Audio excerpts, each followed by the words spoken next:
In today's video, I'm going to teach you how to set up permissions in Asana. We'll start on the Asana homepage.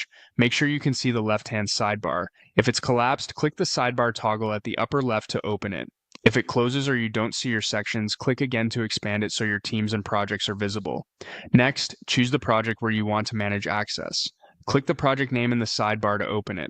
At the top of the project header, click the Share button. This opens the sharing panel where you control who can get in and what they can do.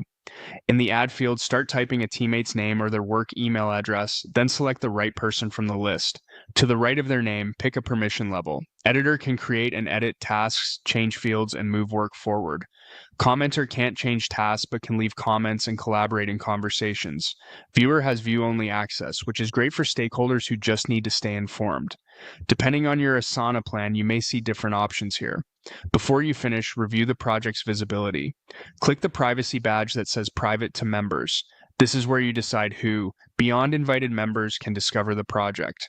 Open that menu, then confirm Private to Members to keep it restricted to the people you've added.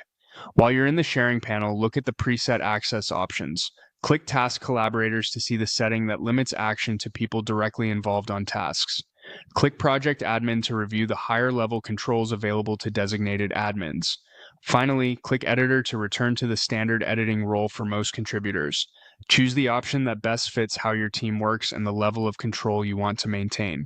When everything looks right, click Invite.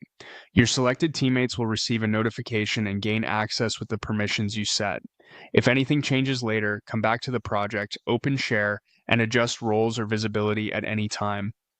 A quick tip: keep editors to those actively managing tasks, use commenters for reviewers, and reserve viewer access for leadership or partners who only need to track progress. That balance keeps your project tidy and secure. And that's it. You've set up permissions in Asana with confidence, ensuring the right people have the right level of access.